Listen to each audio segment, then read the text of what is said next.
TDP ఉండి MLA Raghurama Krishnaraju మనతో ఉన్నారు. సార్ చెప్పండి, కూటమి గెలవటాన్ని ఏ రకంగా ఎంజాయ్ చేస్తున్నారు? చాలా కసిగా ఉన్నారు గత 5 ఏళ్ళు అందరికంటే ఎక్కువగా. ఏ రకంగా ఎంజాయ్మెంట్ అంటే ఇంతకంటే ఆనందం ఏముంటుంది?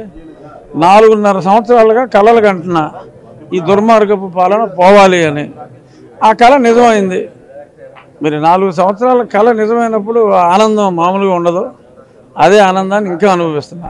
నిన్న గుంటూరు ఎస్పీకి లేఖ రాసినట్టున్నారు. ఏ అంశాల మీద లేఖ రాశారు? వేరే ఎక్కువ అంశాలు ఏమి లేవు. ఒకటే అంశం, నన్ను కొట్టిన మాట నిజం, చావు కొట్టిన మాట నిజం. ఎవరు చేశారు అని నాకు అనుమానం ఉన్న పేర్లు, నాకు తెలిసిన పేర్లు చెప్పా. అది ఎంక్వైరీ చేసి తగు విధంగా శిక్షించమని చెప్పి. అంటే దీంట్లో మీరు జగన్మోహన్ రెడ్డి పేరు, సిఐడి సునీల్ పేరు, అలాగే వీళ్ళందరి పేర్లు పెట్టారు కదా, వాళ్ళందరి మీద కేసు కట్టే అవకాశం ఉంటుందంట. కట్టాలి, రూల్ ప్రకారం అయితే కట్టాలి. మీరు ఇప్పుడు అధికారంలో ఉన్నారు, ఏ రకమైన ఒత్తిడి చేసి దాన్ని ఏ రకమైన ఆధారాలు మీరు ఒత్తిడి ఉండదు.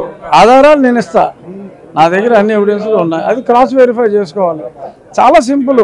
ఆ టైంకి ఆ సెల్ టవర్లో ఉన్న ఫోన్లు, అక్కడ ఎవరెవరితో మాట్లాడారు, ఇవన్నీ తెలిసిపోతాయి. అది పెద్ద కష్టం కాదు. ఎంక్వైరీ చేస్తే హెడ్ కానిస్టేబుల్ చేసేయగలడు. అది సార్, మీరు స్పీకర్ కావాలని కలగన్నారు, కానీ ఆయనకు ప్రతిపక్ష హోదా కూడా ఇప్పుడు రాలేదు. దీన్ని ఎట్లా తీసుకోవాలి? అసలు నేను ఏది కావాలి అని కలలు కల్లా, నేను కన్న కళ ఒకటే, జగన్ పోవాలి అని. అది నెరవేరింది. I'm happy. సో ఇది మొత్తం మీద ఒకటే కోరుకున్నాను. గత 4.5 సంవత్సరాలుగా జగన్ ఓడిపోవాలని కోరుకున్నాను. ఆ కళ నెరవేరింది.